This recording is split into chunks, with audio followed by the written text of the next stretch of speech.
Morning Blitz begins now. 6:05, and we start the morning. It's Lewis, that's me, with Thick Rick and Kelly Quinn. Hello. How are we doing today? Great. It's Taco Tuesday, everybody. Or just Tuesday if you're not into Mexican food, I guess. I just can't do it every Tuesday. Why? It is law. Are we going to talk about tacos every Tuesday from here on out? Kelly, it's Taco Tuesday. I mean, okay. I have zero plan to have tacos today, by the way. Will you watch the All-Star game tonight? Oh my gosh, that's tonight? Yeah. Consistently? Yeah, I mean... I'll bounce in and out to see what's going on. Will Charlie watch that? Does he care about the All-Star game? I mean, I don't know. It's one of those things where we can't watch baseball at all because it's on... Oh, I thought you got something that you could watch it on. We did last year. Oh, you didn't get it this year? No. Oh, so he hasn't been able to watch the Reds all year? He hasn't watched the Reds all year. Oh, my gosh. So if you want to play us like that with baseball, that we have to purchase a certain service to watch games, then screw you. We're not watching any of it. Well, coming in hot. It's kind of weird, because you think about the NFL, the Bengals and Browns are on, local TV almost every week. But I think the difference is there's once a week. There's so many games. That's true. Like you would have a lot of networks won't do it for baseball because if you're going to carry your team's baseball game, you're running the risk of 5 nights of your programming are going to a baseball game. Yeah. That might not get watched, especially. The problem with baseball is if your team is out of it already by this time of the year, no one's going to your games or watching your games. That's the problem they've always had. I would just think they would want to make it easy for people to see the games. Up until, to be fans. What, last year? We could watch games. Right. Yeah, and now we can't. But Bally Sports is about 5 minutes away from bankruptcy and losing it because they struggle to make their payments all the time. Well, I'm not surprised. They don't let anybody see it. Yeah, it was better when it was much better when it was on Fox Sports. It truly was. Agreed. I don't need to see every game, but give me some games. Yeah. Yeah. Ever since the Bally thing came in, it's been awful. But you can get it if you have UVerse. Back in DirecTV, rather. 15, maybe 14, whatever the year the All-Star game was in Cincinnati, I was all about it. Lauren and I went down for the home run thing, the home run derby. We went down to the game, so I was into it then. But now I'll just bounce back and forth. But I mean, baseball's always background noise to me. Yeah. Unless I'm at a game. If I'm at a game, I'm into it. Right. But if it's on TV, it's background noise. I'm doing 100 other things while it's on. Yeah, I've just never been able to get into any of the All-Star. Like, even the NFL Pro Bowl. I mean, as big a fan as I am, and of course, it's what's flag football now. But even when it was a real game, it's like, I don't, there's no passion. I have nothing to really root for there. Well, they've also changed it around, too, where it's now just literally an exhibition game. Yeah. Because now it used to be for a while, whatever, like if the AL won or the NL won, whoever won got home field advantage in the World Series. That doesn't happen anymore. Oh, it doesn't? When did they change that? A couple of years ago. Okay, I didn't even realize they changed that. Yeah, so that's changed now. So it's best record. Yeah. Oh, well, the way it should be. The way it should be. But at least they made it so the All-Star game, at least there was something to play for. Mm-hmm. And now it's just a glorified exhibition. So, the All-Star game's on network television, isn't it? It might be on ESPN. I think it's on ESPN. Okay. But most people can see it. Yeah. What am I going to be watching for? Just someone hitting dingers out of the park? That was last night. That was the home run derby. Oh, I missed the best part. Then. Right. So, no, I won't be watching. Yeah, that usually is pretty entertaining. 14 home runs in 2 minutes. Ooh, that's cool. And a horrible national anthem from Igrid Andress. Oh, yes. Yeah. Who's Igrid Anderson? Andress. Yeah. She sings a song called Break. She's a country artist, sings a song called Breaking More Hearts Than Mine and some other things. It's, But it was no good? Oh, it was. Oh, we're going to play it. It was that bad? It was rough. Bad. It was rough. Oh, my gosh. Really? Feel for the girl. Oh, look at this. Rolling Stone. Igrid Andress flubs national anthem. Oh, my gosh. Oh, boy. Yeah. Oh, that's awful. I feel bad for her. Would you sing the... Rick and I were having this conversation. Me either. Never. I didn't do it. No, it's like Happy Birthday. If you start the song at too high of a note, you cannot reach those higher notes ever. You have to start singing Happy Birthday at a low note. Do you know what I'm saying? Yep. Happy birthday to you. Happy birthday. So you can see that, you can get that high note. If you sing it too high, you are screwed. Yeah. And it's the same thing with the national anthem. Yeah, but see, I wouldn't do it because you're always compared by the people who are like Whitney Houston, who is arguably one of the greatest national anthem renditions like ever. The greatest, we have to say. Yeah, well, nobody's ever going to top that, but you got to be good at it. You know who I like? I like when dudes like Slash get up there and just let it rip on the guitar. Then you're like, yeah, that's national anthem. Get that singing note. Is this for real? Yeah. Just give you a little taste. I need to know what she sounds like normally, like on the radio or something. Oh, I'll find before when we get to this. I'll grab the clip. Yeah, I'll grab. Is that her style? And she goes, No. It reminds me of The Simpsons when Cyndi Lauper did the national anthem, and she's going, the home of the brave, the brave. It's bad. I felt bad for her last night. I'm like, that is really sad. And don't think that she didn't know the whole thing went off the rails. She was probably sweating it like, dear heavenly Father, get me off the stage. She looks pretty young. I don't know how old she is, but she is young. She's probably mid-20s at the absolute latest. I mean, you're putting a ton of practice in, so how does that go off the rails like that? I mean, was Secret Service responsible for securing last night's singer? I didn't. You know, here's the other thing too. I think that part of that problem also is it's really hard to hear in those stadiums. Okay, I mean, but you're right. Have you ever been on a microphone in a baseball stadium and all that feedback, and you're hearing yourself like 6 seconds after you said what you said? That is really awful. That's what I was saying. I've done that before in a stadium, we're not even talking a major league stadium. We're talking a minor league park. It's really tough to hear yourself. It really, truly is.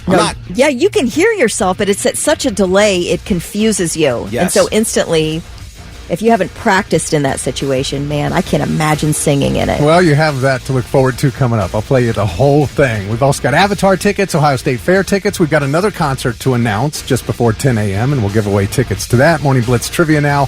$25 to Waterbeds and Stuff if you're the first person to text in the correct answer at 99700. Forbes put out a list of the most well-behaved dog breeds and the worst behaved dog breeds. You tell me number one from either list. The number one most behaved or the number one worst behaved. If you're the first one to tell me at 99700, we'll give you that gift card.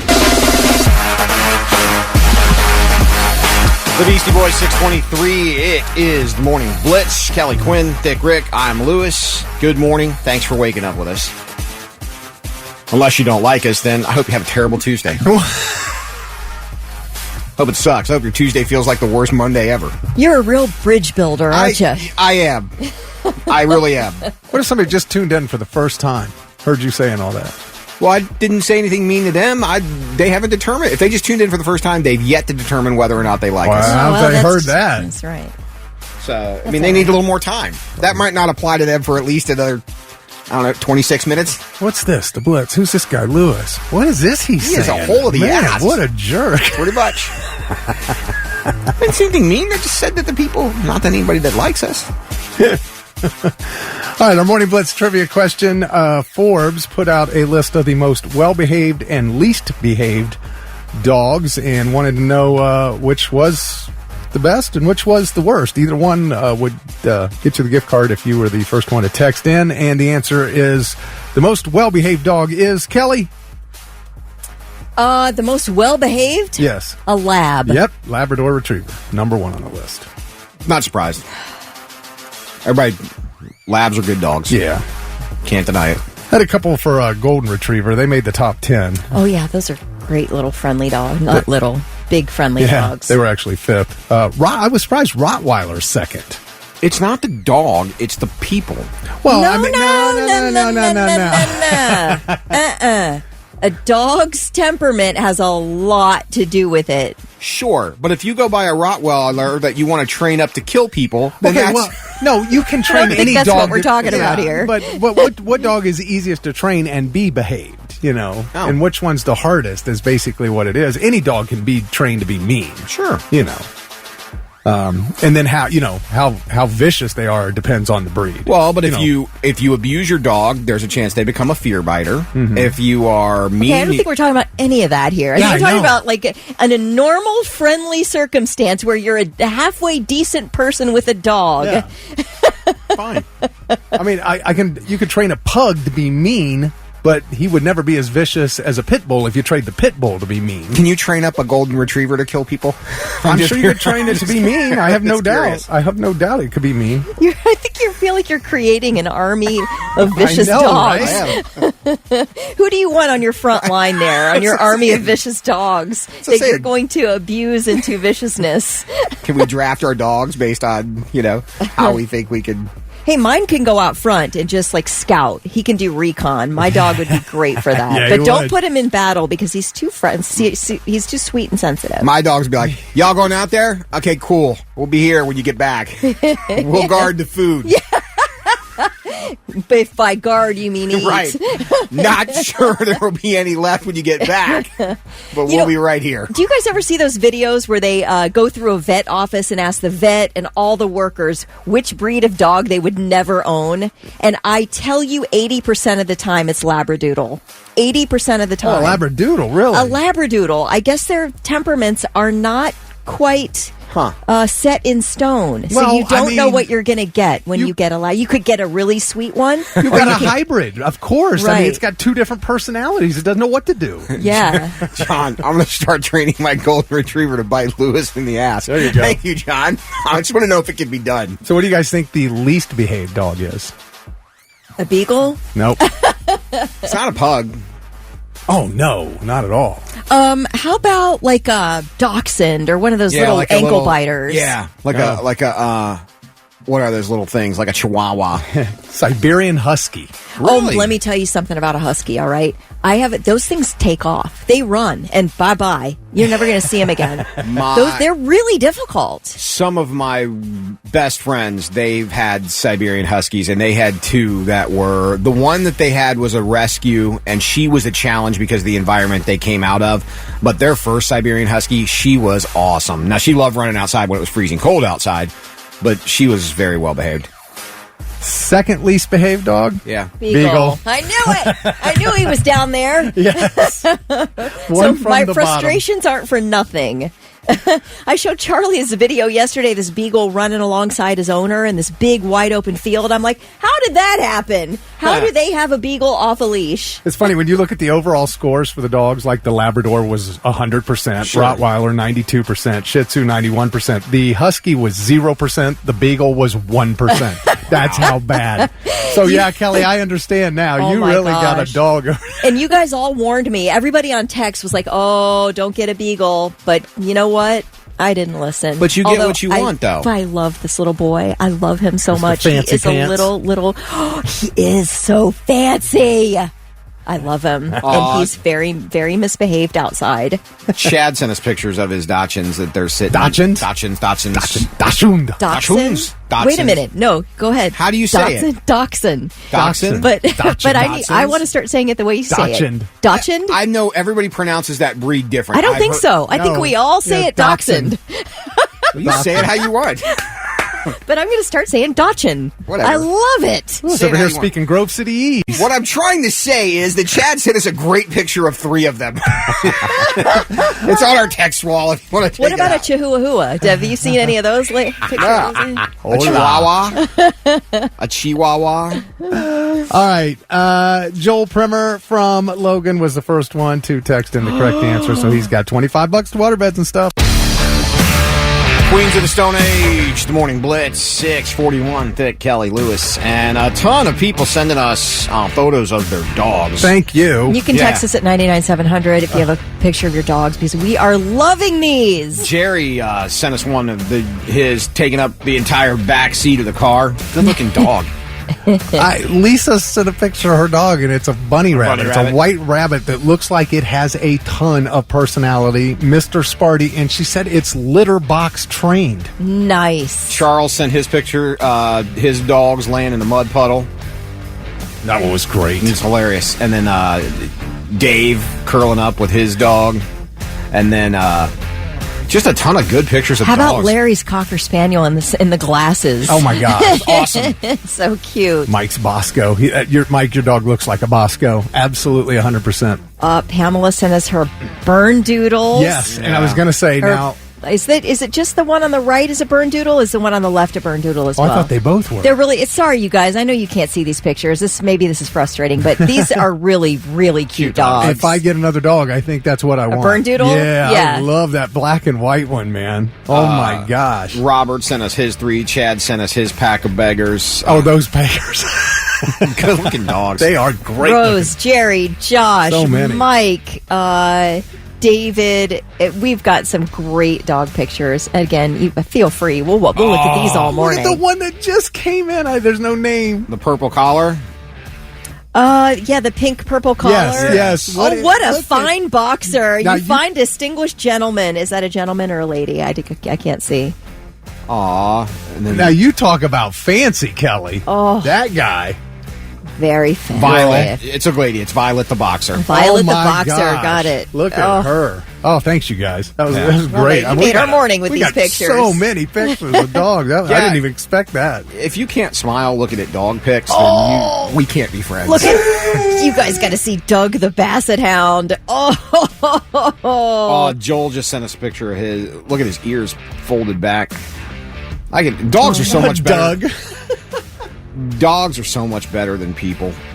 Look, they truly are. Facts. Houdini. Absolutely. His dog's name's Houdini. Otto the Dachshund. Or the Dachshund.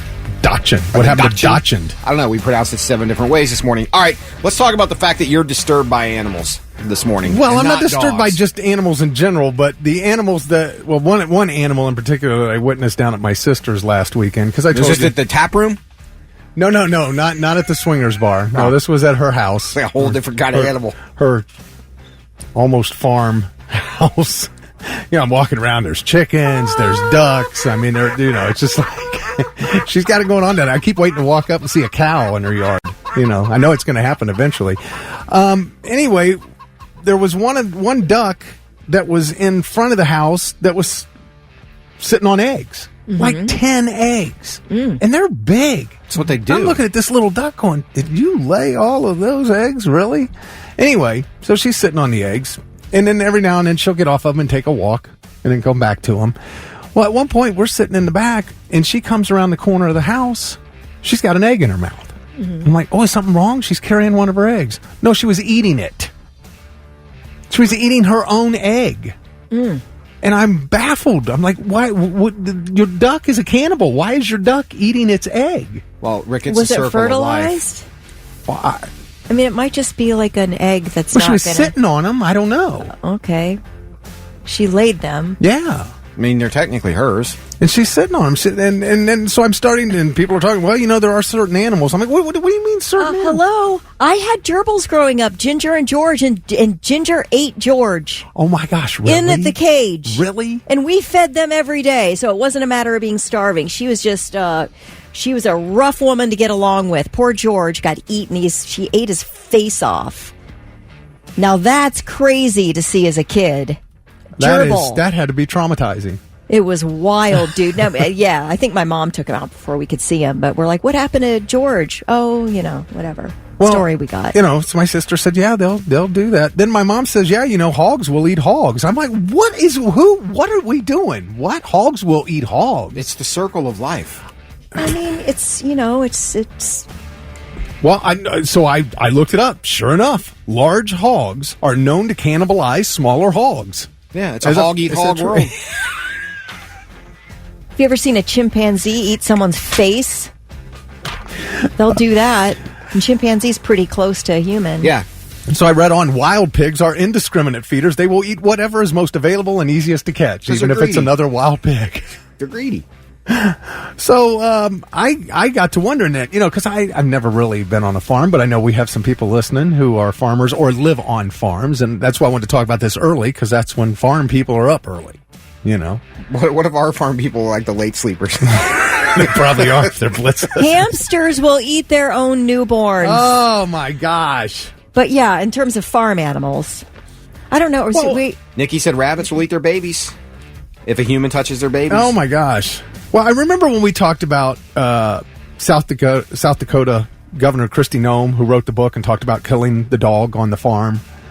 And when we talked about that, we had some people texting in saying that people just don't understand farm life. And we're like, how could she kill her dog? And they're like, well, it's a farm. It's different. I'm like, well, I don't know different. I don't understand. So then when I heard about hogs eating hogs and the duck eating its own egg, and I just wondered, there's probably some things that go on farms that we don't understand, that we've never seen, that we would not have ever seen. You mean or like known helping about. artificially inseminate a cow? Have you ever seen right? that? Yeah, like gotta get in there and help it. I'm like, yeah, I'm good. I'll just watch. I always remember Kingpin. Yes. Started milking your cow. Yes. You don't have a cow. You have a bull, though.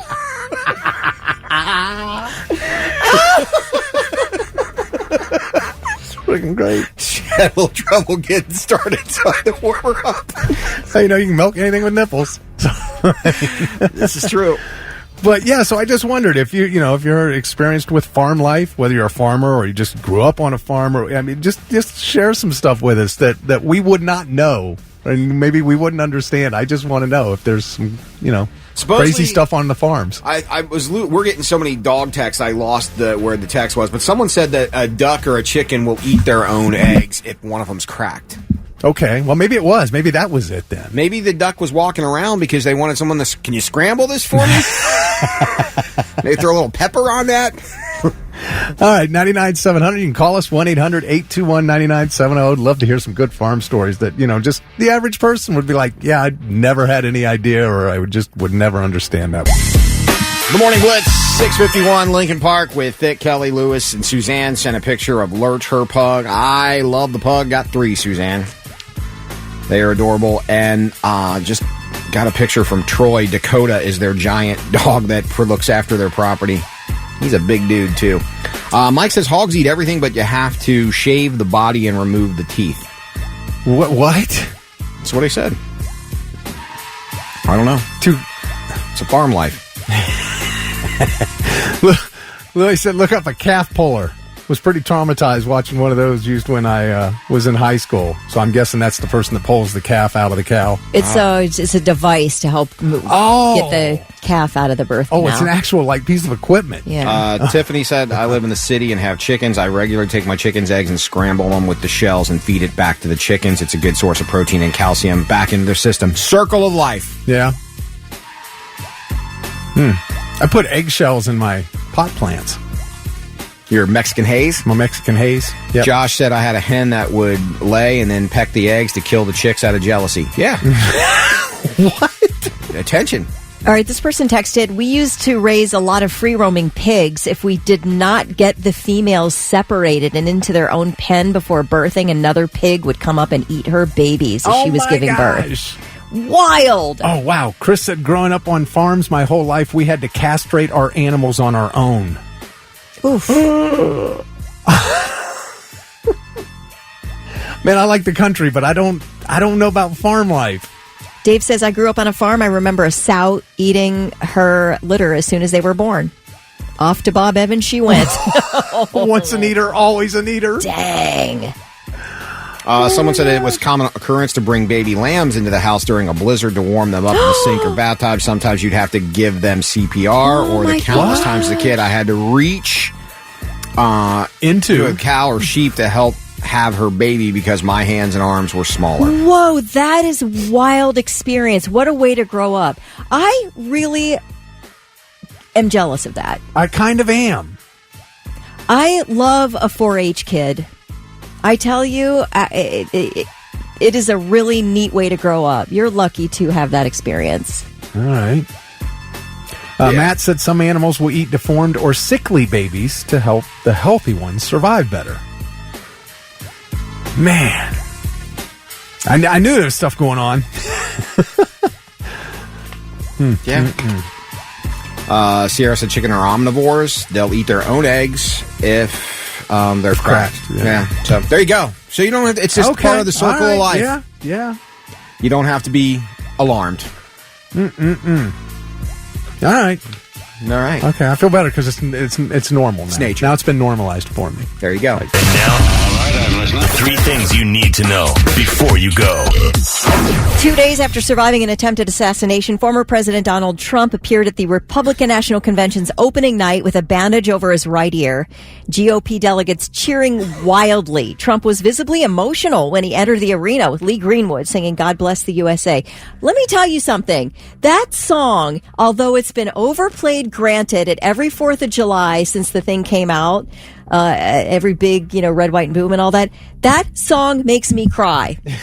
I kid you not. Did you order your Lee Greenwood Bible? I didn't, but I do. There's something about the song and the melody, and it just gets to you. But anyway, I get it. Same thing happens to me every time I hear AC/DC Big Balls. Okay, there you brings go. a tear right to my eye. Hours earlier. Oh, go ahead. Sorry. We pulled ourselves together here. You good? A little emotional. Okay, a little emotional. Hours earlier. Let's see. The convention hours earlier, before Trump walked into the arena, the convention formally nominated him to head the Republican ticket in November. Now, Trump was accompanied by a wall of Secret Service agents. He did not address the crowd. His acceptance speech is scheduled for Thursday, but he did smile. He did wave. He eventually joined his newly announced running mate, Ohio Senator J.D. Vance, to listen to the remaining speeches.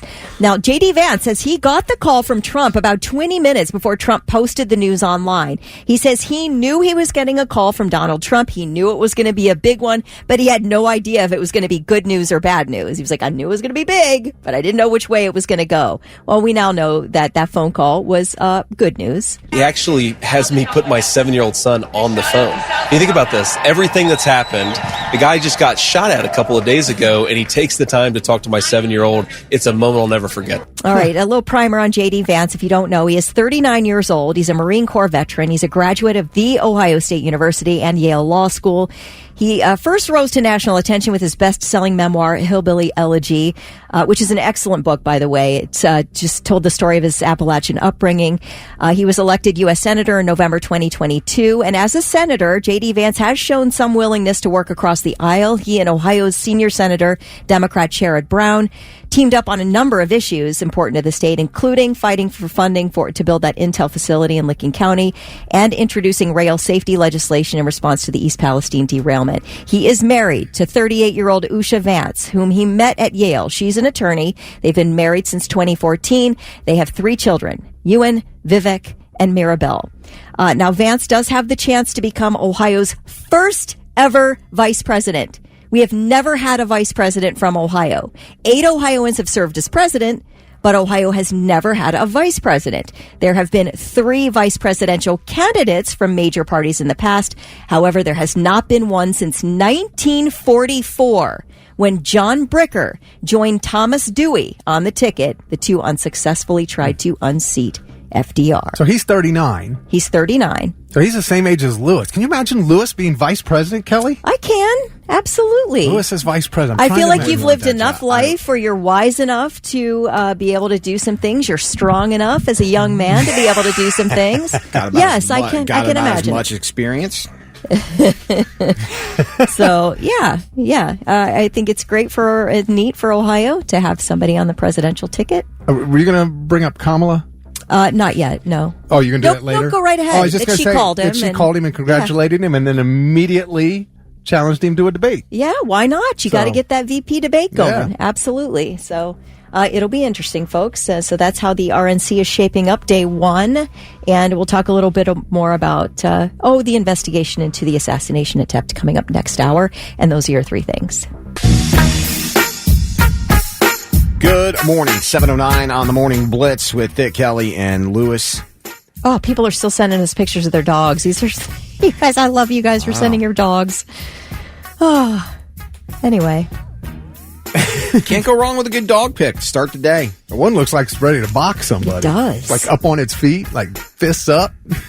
It does. Is that like a standard poodle? Is that what we're looking at here? Is there such a thing as a standard poodle? Yeah. Yeah. Standard poodle and then the smaller teacup sitch. Yeah. They're liking those burn doodles. I know nothing about poodles. I really don't. They're really smart. They're supposed to be very, very smart. Are they? Good dogs, yeah. No, I don't know. Quite the intelligent. I don't have any experience to draw from when it comes to poodles. But obviously they're a popular dog in some capacity. How about frogs? I don't have any experience in frogs either. I saw a little tiny toad hop out of our bushes this morning. Moses tried to get it. Really? Yeah. Of course he did. He put Did his he nose succeed? right on top of it. I'm like, what if that's a poison dart frog or whatever those things are? We have a giant bullfrog that lives in our pond, our koi pond, or fish pond in the backyard. Yeah. I say koi pond, but it's got goldfish in it. But yeah, he's a big dude too. He comes out early in the morning. Only early in the morning. When it's blazing hot, he ain't coming out. But early in the morning, he's right there. Nice. I mean, he's a big dude. Like, he's in charge. Dude. Yeah. Dude. He is in charge. All the other frogs know it, too. Like, dude, can we come in? Yes. Dude. So There I Ruined It guys got busy again, this time with Snoop Dogg's Gin and Juice having Kermit the Frog do it to Rainbow Connection. My mind on my money on my mind, sipping on gin and juice. It's a little different. With so much drama in the LBC, it's hard being Snoop F-R-O-G-G. Raise off these nuts, 'cause you get none of these. I roll through the frog pond, feel the breeze. It's 2 in the morning and the party's still jumping while you mother bounce to this. Snoop Frog, yes! Oh, my. I love that. Those guys, There I Ruined It, man. I love those guys. You're not just one song, but 2. Yeah. You run 2 songs at once. That's why they call themselves And the There I Ruined reputation It. of Kermit the Frog. Right? Can't get in. I can't get on Raising up board with that offies. one. What, Kelly? What? Nothing. You were about to say it. I was. Coming in hot. I'm not. Get up off these nuts. Let's give you a shot to go to the Ohio State Fair. How about a 4-pack of tickets Wednesday, July 24th through August 4th? That's a Sunday. You can check out the pig races and cheer on your favorite little porker. We don't know yet whether or not steroids are involved in the pig races. Stop. But we're going to assume that everything's on the level. Text FAIR to 99700. What number, Kel? Why don't you text me number 62? 62. Text FAIR to 99700. And you, if your text number 62, you got a 4-pack of tickets to the Ohio State Fair. Your rock station, 99.7 The Blitz. Scheurger is in the building. Well, he will be in a minute, and we're going to talk about that. Plus, some customer service hacks. If you want to get past that robotic automated line, there's a way to do it, supposedly. We'll get into it. Traffic Blitz. Starting to see some of the usual freeway buildups for this time of the morning. Nothing out of the ordinary. We do have fallen power cables at 104 blocked between Hibbs Road and Holton Road. Roar Road blocked between Lockbourne Road and Collings Drive. Alum Creek northbound blocked between Roar Road and Creekside Parkway. Traffic sponsored by Ohio Basement Authority, your local trusted expert for basement waterproofing and foundation repair.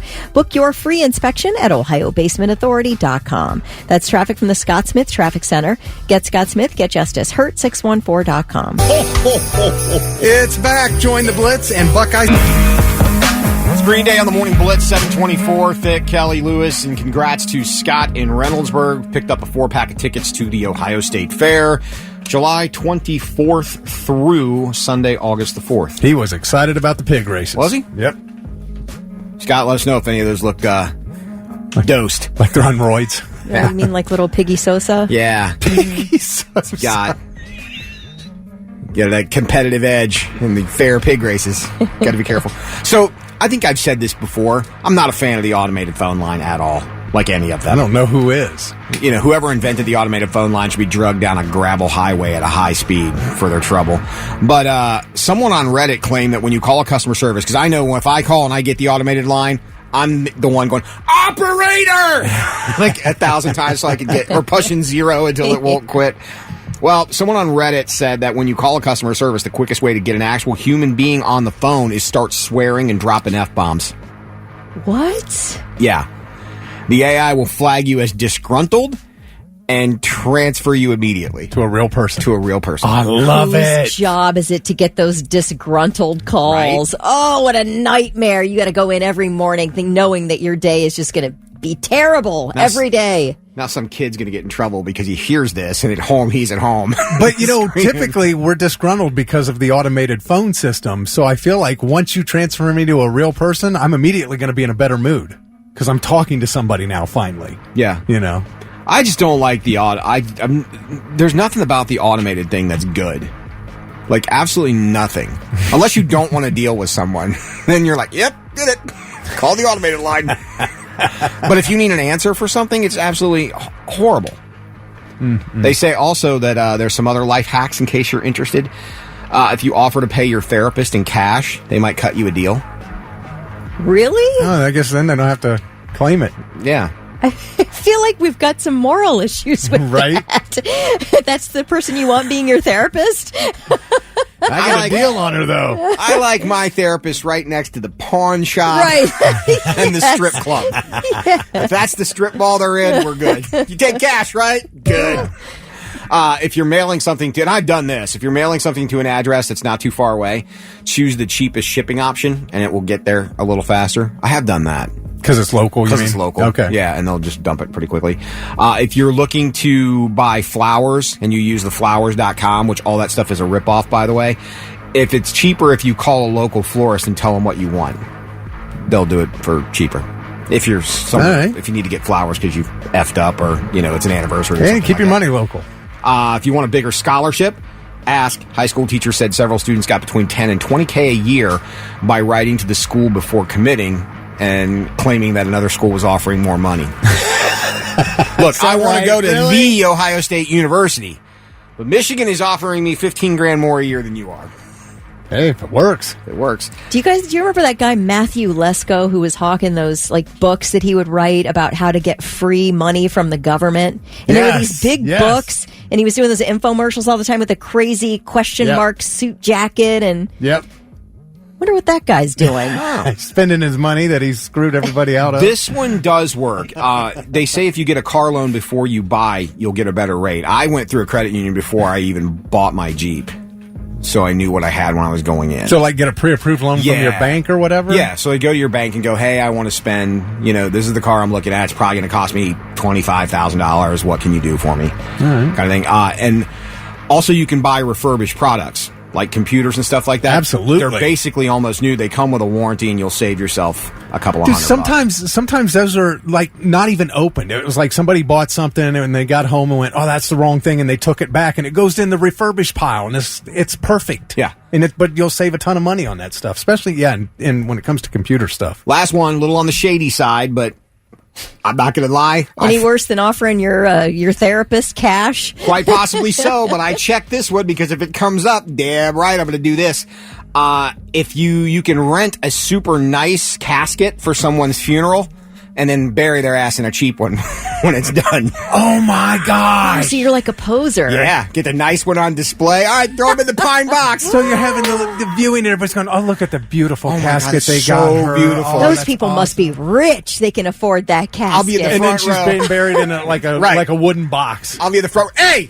Keep the fingerprints off that casket. This thing's got to go back by tonight at 8. AC/DC on the Morning Blitz, 740. Thick Kelly Lewis, joined by the guy who's not afraid to bring a knife to a gunfight because he likes a challenge. Attorney at law, Robert Scheurger. War for you. Hey, you know what? You got to go toe-to-toe with him. Right? Come on. All right, so everybody loves Robert Scheurger's laugh, and Thick Rick said that there was a question that came over about how he decided he wanted to become a lawyer. Oh, yeah, Doug Rogers. And once we said, Robert Scheurger, why did you decide to become a lawyer?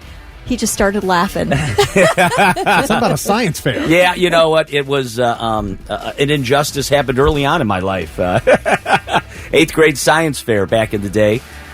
we came up with a great robotic arm we built, and this project definitely, I think, was one of the best that had been put on that year and maybe over the past few years.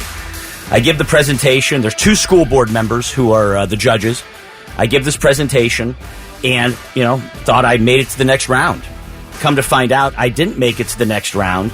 And one of the kids whose father was on the school board, who had a project where they were just showing how grass grew in different ways with different fertilizers, moved on, and I didn't. And my dad was furious.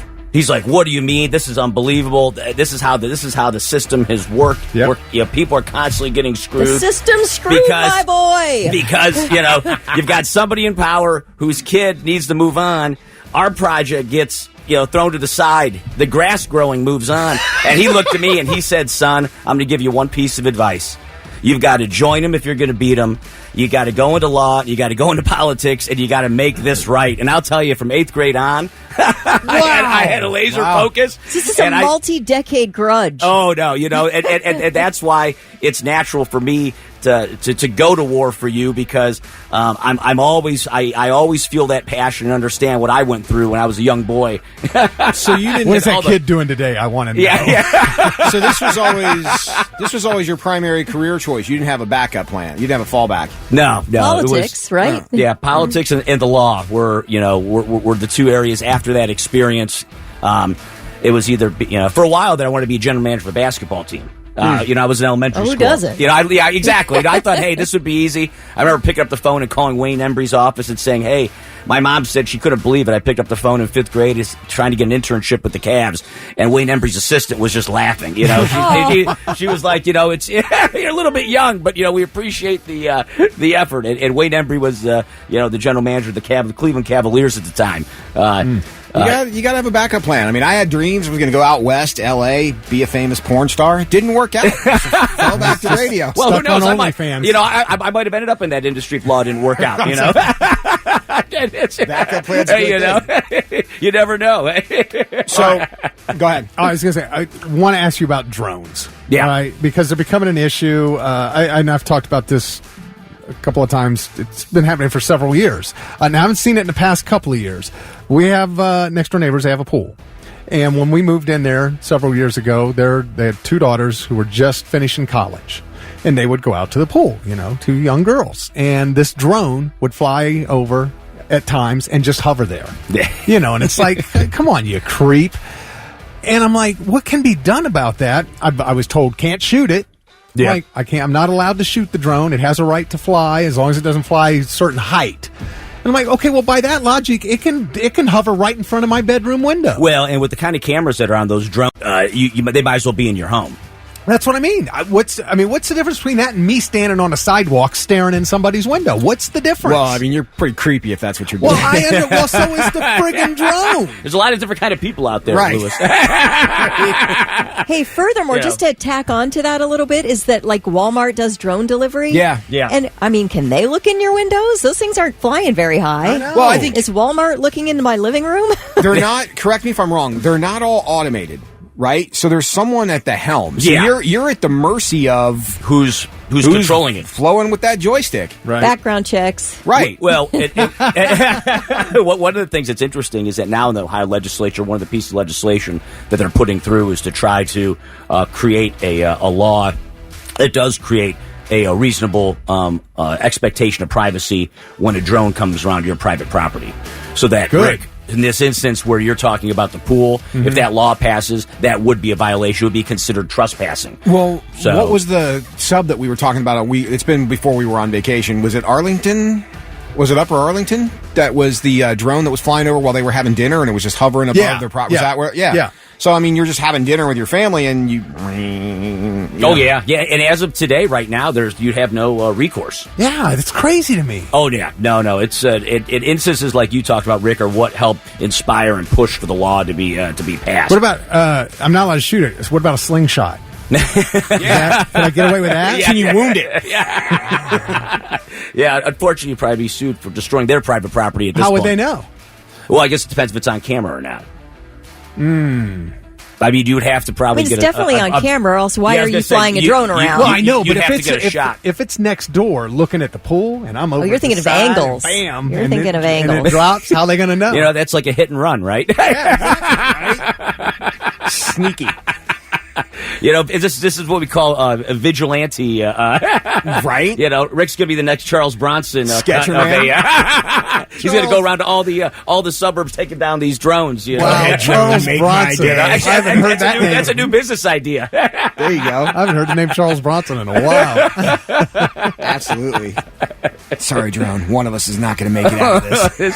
I like this business idea. We'll go from community to community and say, hey, who's got a drone problem?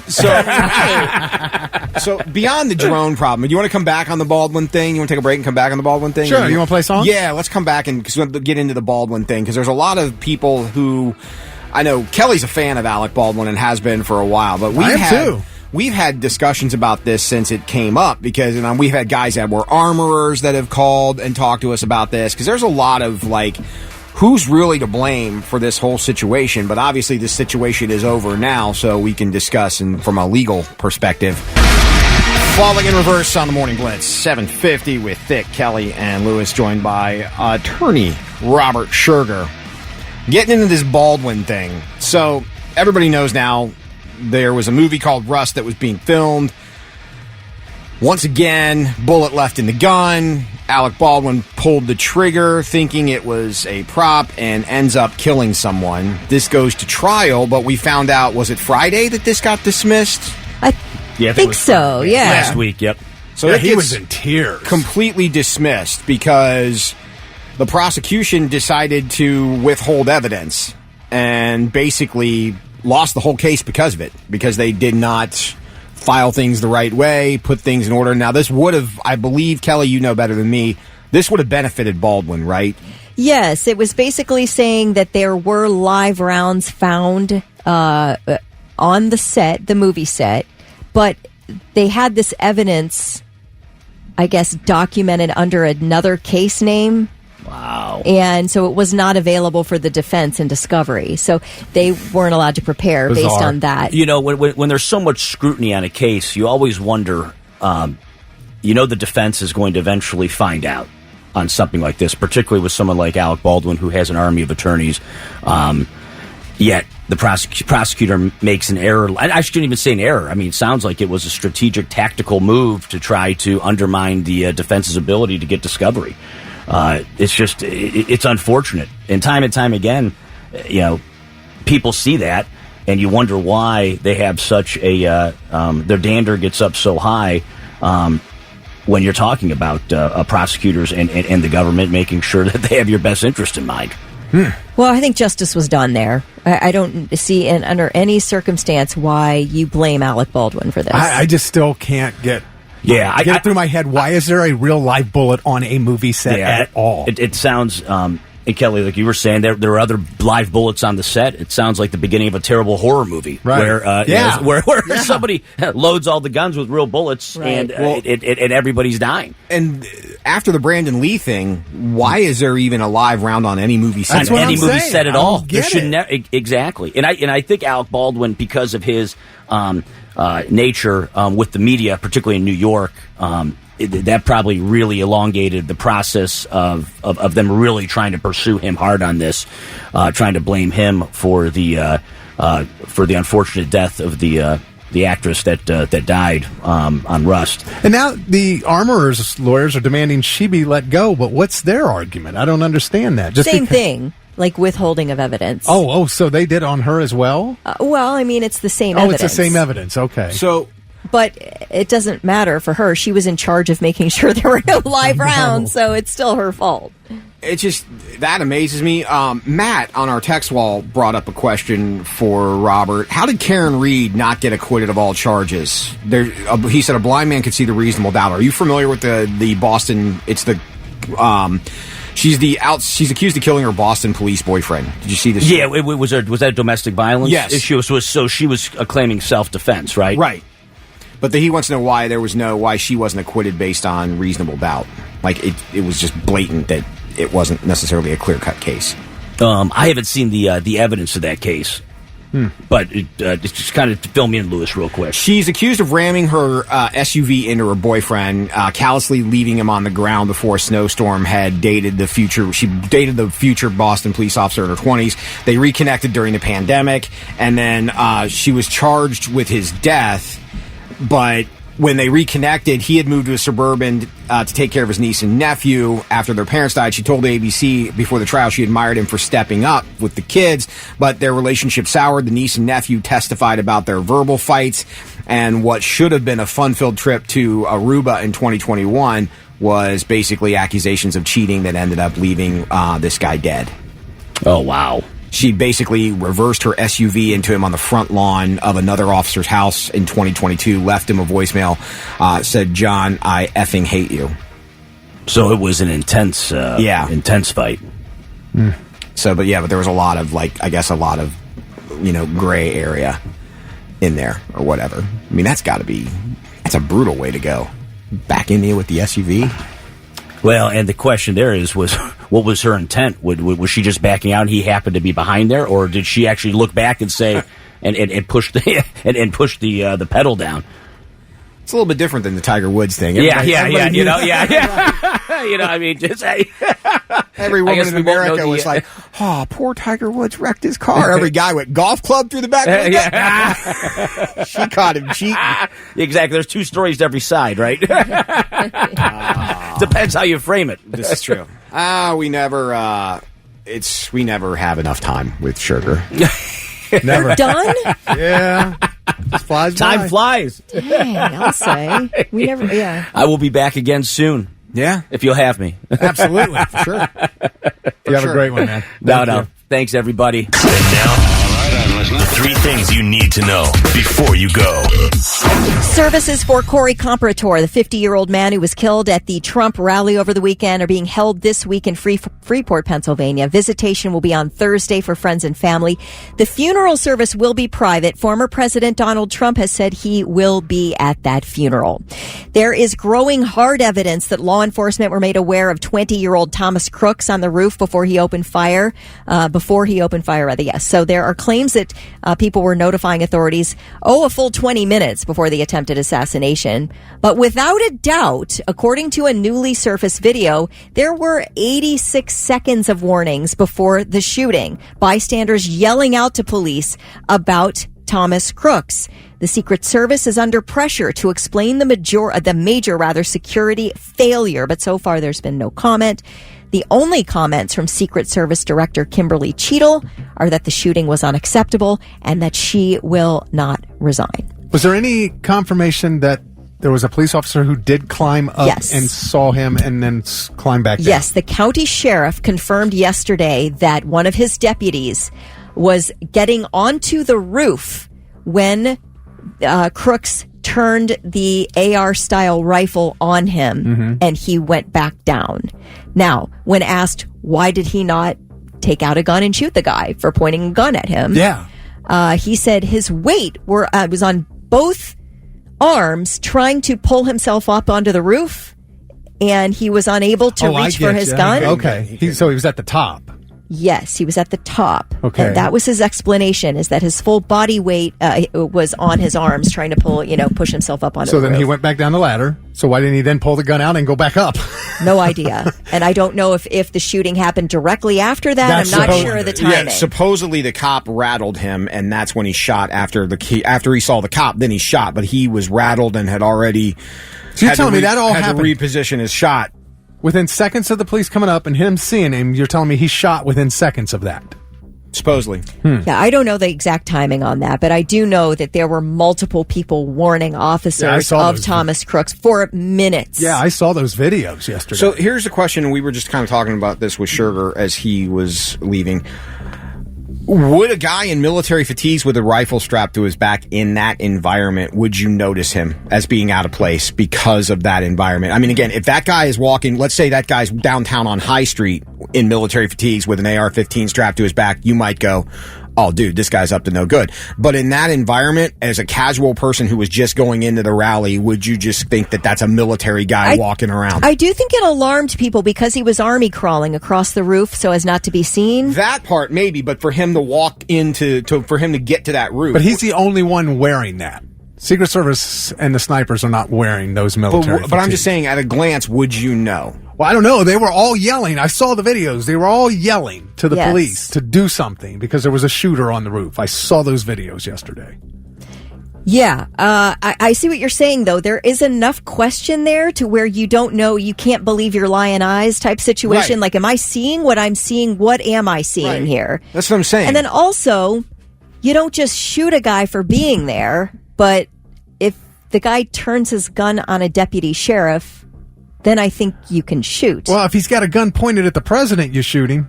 Well, right. Yes, right. But I don't know how visible he was. Although they did have Secret Service trained on the guy. I could see him in those videos that the people made. Right, but there were people there. There weren't Secret Service there. Secret Service sharpshooters were by Donald Trump. Right. So I'm not sure at what point they actually could get eyes on the guy. Now, I'm just talking on my... No, I know. I know. We're just talking here. I don't know. They did confirm, and I didn't know that the Secret Service employed the use of the local police, and that where he was... Yeah. That was the local police's responsibility. Right. That building that he was on. Oh, it was. Yeah, the building was that he was on. That the shooter was on. Yeah. Oh, that's what they reported yesterday. Okay. Well, I guess the Secret Service is going to say anything but them. I don't. But ultimately, they're in charge of the perimeter, and this was outside the perimeter, apparently. Well, I found out there's a perimeter, a middle perimeter, and an outer perimeter. Well, and here's the thing, too. You can put every plan in place that you possibly have and think you have everything covered and think you have buttoned up, but you cannot account for crazy. That's so true. What you can account for is somebody having a straight line shot at a president from less than 500 feet away. That should have been covered. That's a little weird. Yeah. For sure. That's wild. Okay, this is a really weird thing, and maybe you saw this. It's really going around yesterday, but a commercial, a TV ad for investment giant BlackRock has been pulled because the guy who tried to kill Donald Trump, Thomas Crooks, he was in the background of that ad. Yeah. Apparently, this 30-second commercial, it began running in 2022 when Thomas Crooks was at Bethel Park High School. Now, this commercial featured a teacher from Bethel Park High School, and they used several students in the background of this ad. How bizarre. And Thomas Matthew Crooks was one of them. That is insane. I mean, obviously, you wouldn't know that if you're BlackRock. That's a wild coincidence, but they did end up pulling the commercial because obviously, that is so bizarre. It is weird. Weird happening. All right, those are your three things. It's the Morning Blitz. 8:13, Dick, Kelly, and Lewis, and Avatar is going to be at the Newport Wednesday, September 11th, part of the Blitz Fall Concert Series. It will be Colossus. Tickets on sale, AXS.com, and we want to send you there. What caller are we taking, Kelly? How about caller 15? Caller 15. Short, sweet, to the point, 800-821-9970. Kelly, thanks for making it easy. Yeah, you're welcome. Caller 15, you're going to see Avatar from the Morning Blitz. The Skynet funding bill is passed. The system goes online on August 4th. Human decisions are removed from strategic defense. Skynet begins to learn at a geometric rate. It becomes self-aware at 2:14 a.m. Eastern Time, August 29th. See, this is what Dominic is talking about. Stick, Kelly, and Lewis, by the way. Congratulations to Robert Wigton from Mansfield, picking up tickets to see Avatar September 11th at the Newport. Nice job, Robert. Dominic says on our text wall, I feel like everyone who makes robots and androids has never seen the Terminator movies. Skynet is going to be the death of us all. Amen, my brother. I'm on board with this. It's why I'm polite to my Alexa. And it is Artificial Intelligence Appreciation Day. And it shouldn't be. No? No. No, we all appreciate them for not taking our jobs yet. No, we don't appreciate them for anything. Stop with the AI. You see this? Have you seen the pictures that now are AI in your feeds? Of these people that are AI generated? Oh, yeah. I mean, I really can't tell unless somebody's like, oh, that's obviously AI. I'm like, oh, is it? Okay. How is it so obvious? I mean, I know people can tell. What am I not seeing? It's usually like someone who's not that Are they too smoothed around? Yeah, they're smooth, and all of a sudden they have like pristine, perfect bodies, whether you're male or female. I'm just so used to filters on people that absolutely have that same effect that make people look smooth. I just can't tell what I'm looking at. Did you see any of the RNC last night? Did you see anything yesterday? None of it? I did not see you any didn't of hear it. any of the introductions in the... I did not. In the venue? I heard none of it. I'm telling you, those were all AI. Every time that female voice came on and introduced somebody, I'm telling you that was an AI voice. Oh, I'm surprised they didn't use your favorite, Rocket. Oh, Rocky. Yeah. Hey, we like the raccoon. Yeah. It's about the only AI it's acceptable. Well, here was the only one thing I wanted to tell you guys about, because I thought this was bizarre. Some data from the Electric Power Research Institute has found that AI requests use 10 times the amount of electricity that a Google search uses. All right. And audio and video generations will use more electricity than Chat GPT requests. And we found out, a few months back that Chat GPT uses a ton of electricity. And this rise of artificial intelligence, experts are warning the electric grids are already near capacity and they are not ready for this. And AI is driving up the need for more data centers. Okay. Come on to Licking County. Yeah, the more the merrier. Well, there's a couple issues with that. All right. First off, data centers take, as you know, Kelly, 1 to 2 years to build. And then also adding power to the grid takes about 4 years to add more power to the grid. So you can't just get extra power overnight, right? And all the data centers, this I didn't even realize, they use water for cooling, which means AI will place a demand on water sources as well. And we're already strained there. And this has a bunch of communities now pushing back against these new data center investments. And this one got me. Energy companies are now trying to explore other options. One is trying to restart the nuclear reactor at the 3 Mile Island power plant that has been dormant since the disaster back in 1979. See? This is nuts. There's just, why don't they just ask AI to tell them a quick, cheap, easy way to fix everything? Shouldn't AI know? I guess. Right? The machines fired the nuclear weapons against Russia because they knew the counter-strike would take out its enemy over here. Right. That's what we're going to happen. Yeah. It's just a big game of tic-tac-toe. It is. Ever seen War Games? Yes. Open the pod bay doors, Hal. I'm sorry, Dave. I'm afraid I can't do that. Metallica, 841. It's the Morning Blitz. Kelly Quinn, Dick Rick, I'm Lewis. Congrats to Metallica. The Black Album, the 4th album to reach 750 weeks on the Billboard 200. Damn. It joins Dark Side of the Moon, Bob Marley's Legend, and Journey's Greatest Hits. Is the only ones, they're tied, or are the only ones to hit 750? No, Metallica's in 4th now. Okay. So Dark Side of the Moon is number 1 with 990 weeks. Bob Marley's Legend, 843 weeks. Journey, Greatest Hits, 813. Journey. And Metallica now hits 750. They are number 4. That's impressive. It is. Those guys doing their thing. Which, they've been doing it a while. It's funny, though. The most successful Metallica album is the one that a lot of people don't like, and they call it the Sellout album, which is funny. The Black Album. Man, but there's some good tunes on that. Give me Sellout all day. Absolutely. There's some bangers on that album. There are. What you say. Is it just because of Sandman? I think it's because that's the one that commercialized them. Yeah, well, they just made a great song. It's not their fault. No, but after Sandman, then Unforgiven, Nothing Else Matters. Those are great tunes. They're great records, I know. But that's when Metallica sold out. Oh. I'm a firm believer that if you have the opportunity to sell out, you will sell out. I don't think they needed to. Honestly. Master of Puppets is my favorite album by far. It's not even close. I love Justice. I love Ride the Lightning. Kill 'Em All. But the Black Album's still a really great album. Yeah. It's no Saint Anger, but it's up there. Now, I don't think Ingrid Andress will be spending 750 weeks at the top of any chart unless it's the worst national anthem. Oh, my gosh. I wasn't watching last night because this was like before the home run derby, because it's Major League Baseball's All-Star Week. So they had a pre-event national anthem by this Ingrid Andress. Do you know who she is? I know she's a pop singer. She had a country song. Oh, she's country. I thought she was pop. Do we have any of her music? Because I really want to compare. I heard a teeny bit of this national anthem, which was horrifying. I can't imagine why they would have asked her to do it. So I need to hear like a real. There's a song called "More Hearts Than Mine" that she had a couple of years back. Pretty good. I mean, yeah, it's about her boyfriend, and if he breaks up with her, it's going to break. She's breaking up with the family too, kind of thing. Because we'll go.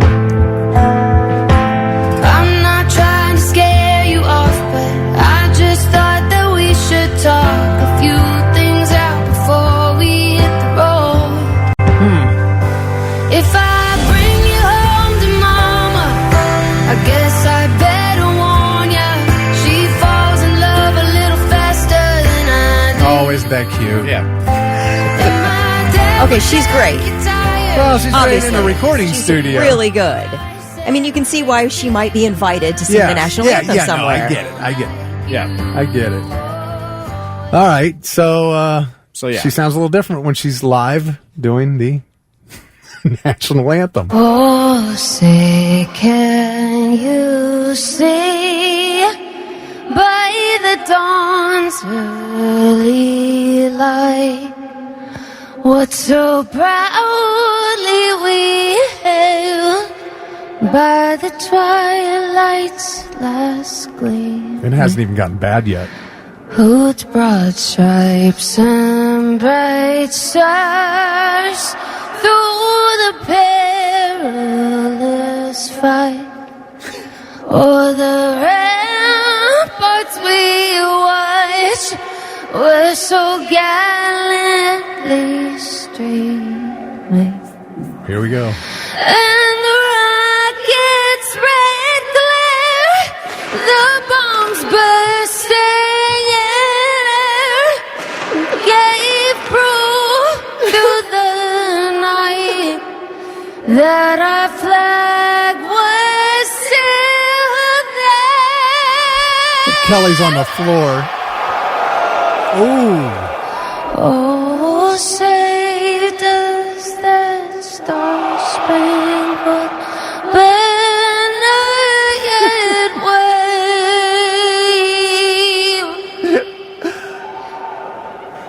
o'er the land of the free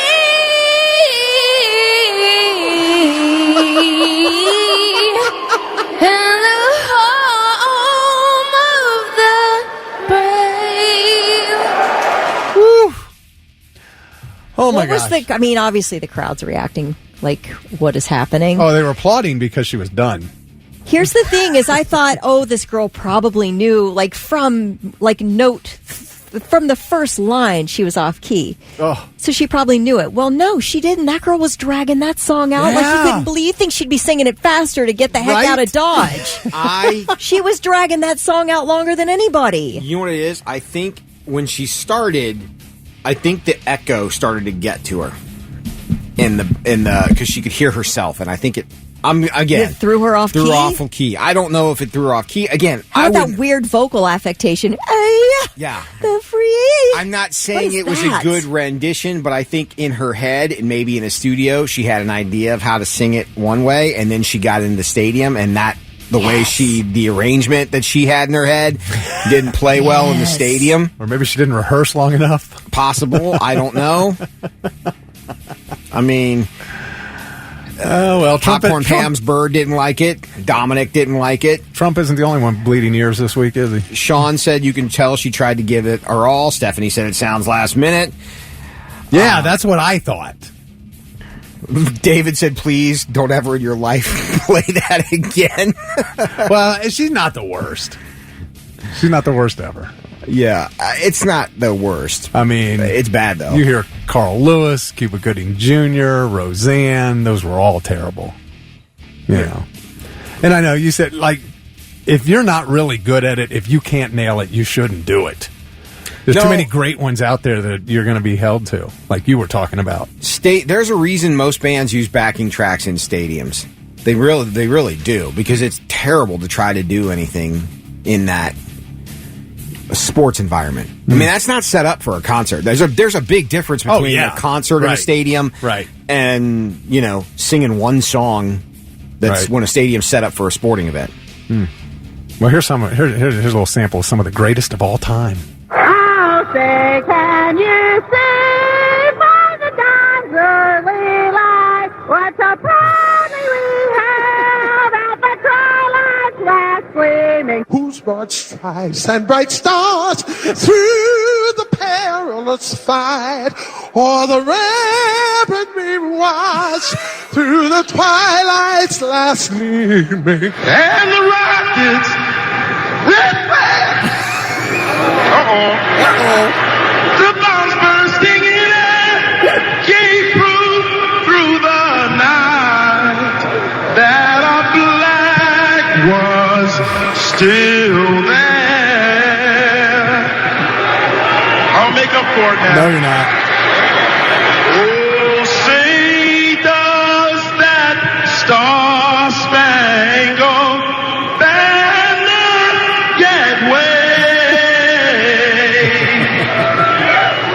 o'er the land? It's Carl Lewis. O'er the land of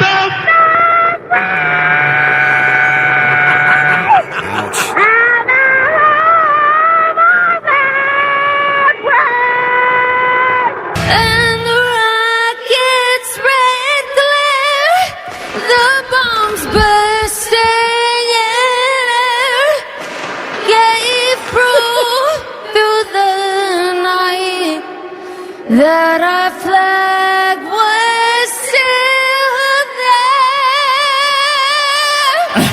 there. The no fact fancy stuff, girl. the fact that this is now the fourth time you've played this, I'm starting to think Blitz Nation thinks you just hate them. Oh, no, I'm just, Okay, so you know may what we're I talking say, about. may I just put this out there? Roseanne Barr hit more notes than Igrid Andress did. But Ingrid Andress remembered all the words. 8:55 on the Didn't morning Roseanne? Roseanne got all the words right. Did she? No, he's just saying. She did At remember least all the she words. remembered all the words. Oh, I see. I was comparing the two, saying I think Roseanne did a better job Yeah, I think you might in terms of like hitting the proper notes. Ingrid didn't scratch her crotch like Roseanne did. That's true. Remember that? Yeah, yeah. It I'd was have more spoken- respectful version, I guess, even though it was wildly off key. I dramatically soap opera act spoken word that son of a bitch. Oh, That would be pretty say, can you see by the dawn's early light? Okay. No? Lori Gordon said, well, now she's on a top 10 list. Yes, she is. She made a top 10 list somewhere. I'm pretty sure it was Taylor said that song is designed for only a tiny percent of people be able to sing it properly. Oh, I mean, how many? I agree. Yeah. Mike's traumatized. Robert says his ears are bleeding now. Yeah. Jen said, are we all just ignoring the fact that Roseanne Barr sang the national anthem? I mean, that happened a long time ago. Mike Funk said, my son and I are trying to reach the off-key notes with her. One more time, please. It was a Reds game, right? Where? When Roseanne sang that. It was the 90 season. it was the the Reds World Is that Yeah. hard shot there cheering her on? Yes, yeah, because I With remember a cigarette and a beer in her hand. I was dog. working my very first job in radio, and I was bored up in the Reds baseball game, and I had it when it happened, and I got the recording of her. I remember that. It's okay, Roseanne. You can sing at my stadium anytime you want.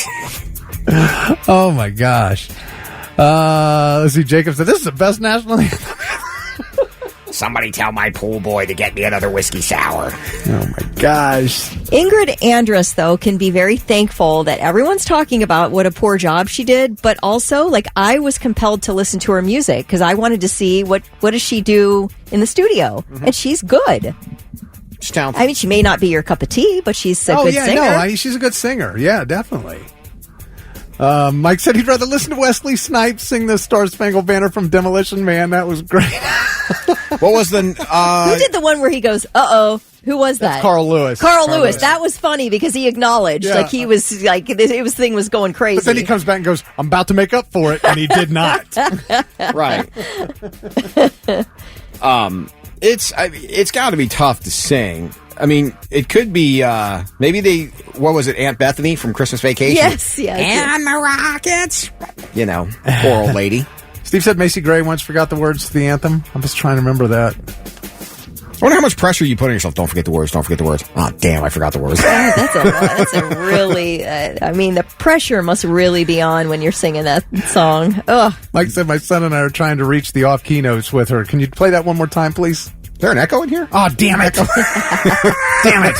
Adam said she would be sound better if she had Sketcherman light-ups on. All right, now we've gone down that hole. Go ahead. Bridget said I was in a good mood. Steve said Fergie did terrible, too. Oh, but yeah, I think Fergie looked great, though. Yeah, but somebody said now Fergie's off the hook thanks to Ingrid.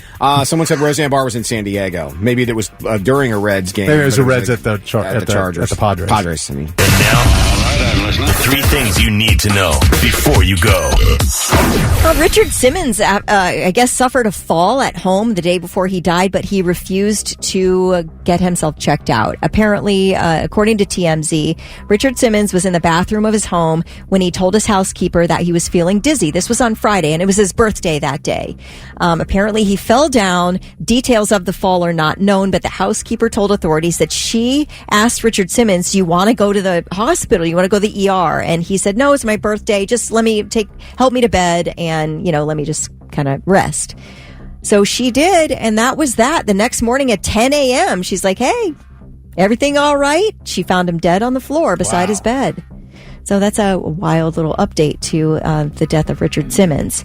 History was made at yesterday's Republican National Convention when Sean O'Brien, the president of the Teamsters, spoke. He is the first head of the union to address the RNC.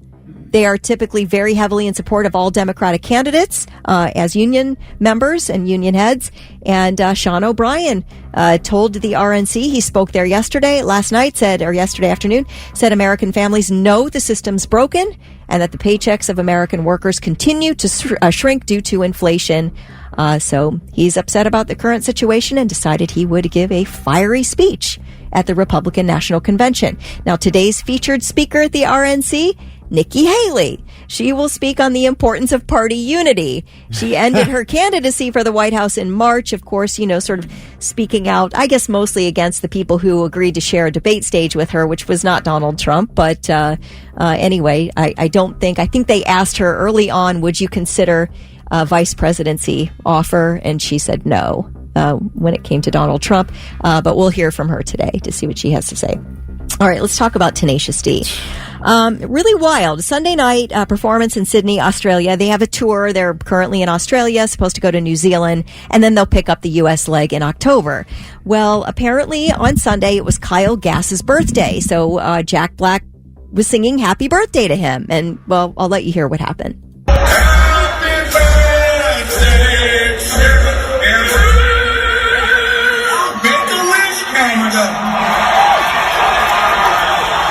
Don't miss Trump next time.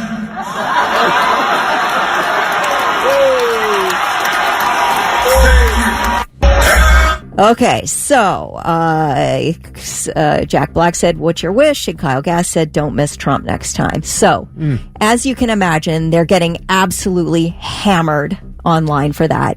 Out of the blue, tonight's concert in Newcastle, Australia was postponed. And then 1 hour ago, Jack Black posted, I was blindsided by what was said at the show on Sunday. I would never condone hate speech or encourage political violence in any form.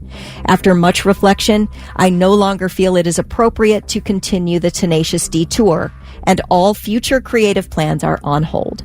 I'm grateful to the fans for their support and understanding. So, for now, no Tenacious D shows. Apparently, they're all being postponed or canceled altogether. I hear Igrid Andress is available to play. I've seen a lot of hatred towards Jack Black. Is that misdirected? Well, according to him, it is misdirected. He said he was completely blindsided by what Kyle Gass said. That's what I'm saying. He didn't say it. Yeah. He didn't follow up afterwards with a round of applause or anything else. I think when he said make a wish, I don't think Kyle was prepared for him to ask him to do that, and he thought he was being funny. Oh yeah, and said something horrible, and now that's what I'm saying. But there's I've seen a lot of hatred directed towards Jack Black. I'm like, he's not the guy who said it. The interesting thing is that this happened in Australia, right, so it's a whole audience that isn't like really closely connected, but of course this was an international event. And apparently a senator in Australia immediately after asked the government to boot the band out of the country. He's like, I want Tenacious D. I want these two men deported. Oh, really? Wow. Yeah. Yeah, that was wild. So, I mean, instantly, they weren't putting up with it in Australia. No, they did not like it. And again, free speech, etc. But you do have to sort of suffer the consequences of your free speech if it's something that sort of comes off kind of violent. So again, people misconstrue the definition of free speech. Free speech is not carte blanche to say whatever you want. I mean, you can, but you have to. Free speech is protect you from the government. Not you can again. You can't incite a riot, but I have the right to say whatever I want. But people have the right to react to it, to cancel you. Yes, right. But I still have freedom of speech. But you also have, freedom of speech does not mean you can be in your company, say whatever you want, and there are no... In your company. If you work for a place... Okay, but no, we're not talking about in work policy. I'm just saying, but there are a lot of people who go, oh, my company can't do... I got freedom of speech. No, you don't. Not where your company's concerned. That's you mean like so if you make a video online saying something that does it violates company policy? Correct. Okay, that's if you violate company policy, it doesn't matter what it is. Right. Yeah. So that's what I mean. A lot of people think that freedom of speech thing is this protective blanket in every situation, and it's not. Now, when I know we're out of time, but I just want to pose this. Jack Black said that he was blindsided by Kyle Gass. Did he throw Kyle Gass under the bus for this one? You have to, right? Like, you have to sort of distance yourself in order to salvage any bit of your career at this point. I don't think they'll be canceled forever. I think it'll be, but when he comes out with a statement that says, I was blindsided, it's basically saying, this a-hole said something I wasn't prepared for. Right. And that's your partner, Exactly. Right. I mean, he very well could have thought it went over better than it did, and then when he realized it didn't go over as well, then he was like, that's what I'm wondering. What's happening between these two behind closed doors, This joke was better when we rehearsed it in the back room. Exactly. You wonder. Somebody made a great text. It's freedom of speech, but not freedom of consequence. Freedom from consequence. Yeah, it is not that. Yeah, that's exactly right. All right, guys, those are your three things.